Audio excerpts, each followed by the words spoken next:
Hello, dear learners. I welcome you again on my YouTube channel, and today I am going to deal the next part of the types of poetry, that is elegy for semester 1 English honors VBU syllabus based. Okay, so let us see what is this elegy.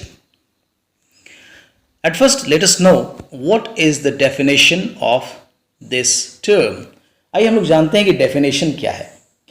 तो क्या है? Elegy is a kind of personal poetry और a brief lyric of lament और mourning which expresses direct personal sorrow having sincerity of emotions and expression. ठीक है, पहले समझते हैं इसको.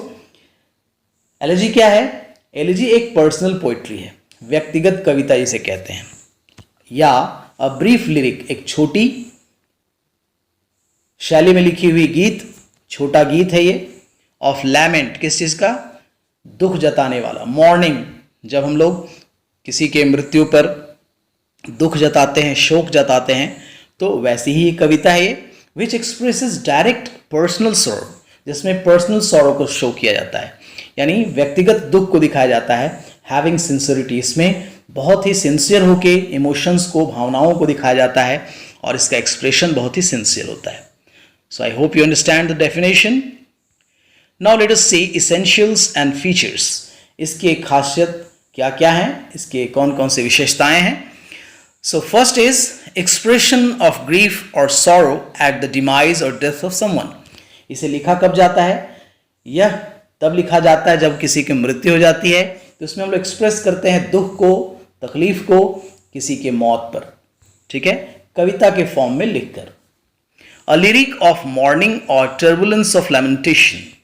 यह एक ऐसा गीत है जो कि शोक को प्रस्तुत करता है और एक तरह से भावनाओं का एक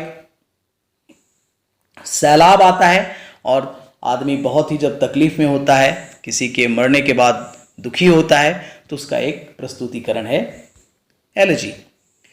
full of sincerity of emotions और एक्सप्रेशन. इसमें क्या क्या होती है? सिंसियरिटी होती है, बहुत ही सिंसियर होकर लिखा जाता है इसको. इमोशंस होते हैं और इसका एक्सप्रेशन होता है बहुत अच्छे तरीके से, इसकी व्याख्या भी होती है. डिमाइज और death is the source of inspiration very often. इसे लिखने के लिए जो सोर्स मिलता है, यानी जिसका काउज कह सकते हैं, इसका जो कारण है, वो यह होता है किसी के मौत पे इसको लिखा जाता है, उसी से लोग इंस्पायर होकर इसको लिखते हैं. Deals the reflections of human life like shortness of human lifespan, futility and meaninglessness of dreams and imagination. इसमें खास बात क्या है? ये डील करता है ह्यूमन लाइफ के रिफ्लेक्शंस को, कि मानव के जीवन में क्या क्या चीज़ें हैं, जैसे ज़िंदगी का छोटा होना, यानी मानव के जीवन का बहुत छोटा होना. फ्यूटिलिटी एंड मीनिंगलेसनेस, यानी बेकार, जिसका कोई उपयोग नहीं है, जिसका कोई अर्थ नहीं है. किन चीज़ों का? सपनों का और कल्पनाओं का. तो इन सारी चीज़ों के आधार पे ये कविता लिखी जाती है, जिसे हम लोग एलेजी कहते हैं.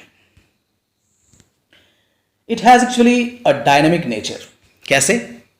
Since it has undergone great change during the course of time. समय के अनुसार इसमें भी परिवर्तन हुआ है. चूंकि लिटरेचर है, लिटरेचर इज वेरी डायनेमिक, इसमें परिवर्तन आते रहते हैं.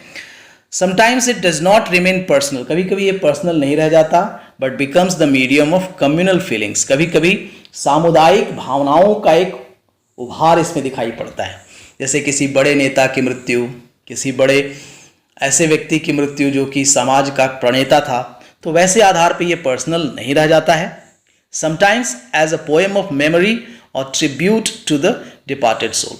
कभी कभी यह उस मृतक के याद में श्रद्धांजलि देने के लिए, उस आत्मा को श्रद्धांजलि देने के लिए जो जा चुका है. ठीक है. It deals the nuances, character, nature and qualities of the dead person. उस मृतक व्यक्ति के उन गुणों को, उसके चरित्र को, उसके प्रकृति को, उसके विशेषताओं को बताने की कोशिश करता है, जिसकी मदद से हम उन्हें याद करते हैं. So it shows that elegy has dynamic nature too.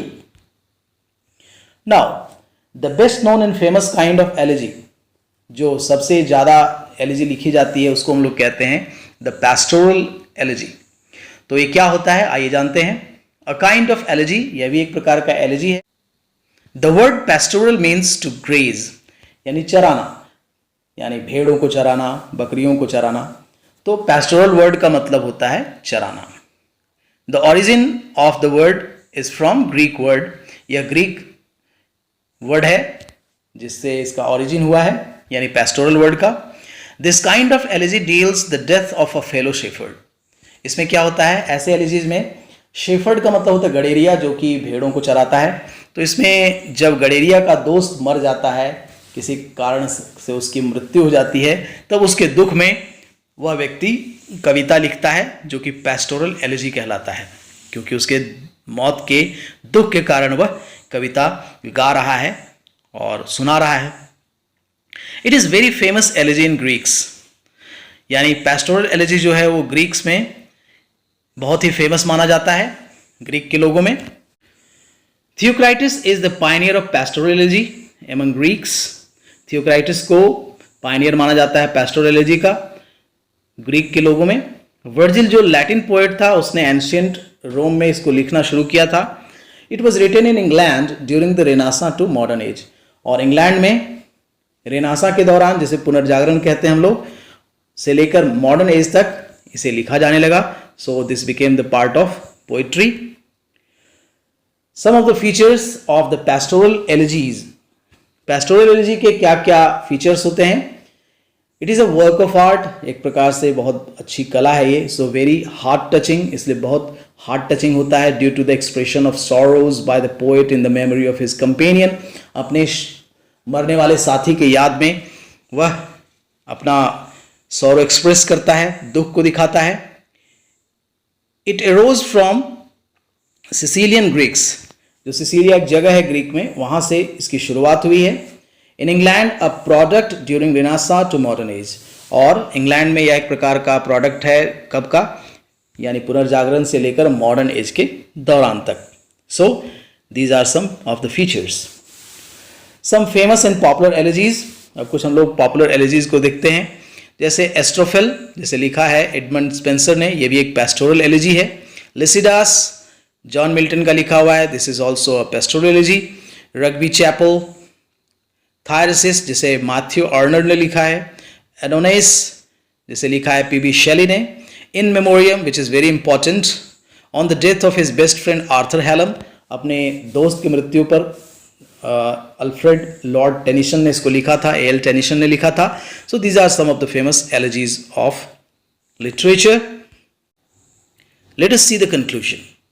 अब हम लोग इसका क्या निष्कर्ष निकाल सकते हैं। दस, it is a very brilliant form of poetry, यह बहुत ही शानदार किस्म की कविता है। Full of emotions, expression of morning and lamentation, इसमें भावनाओं का उभार है।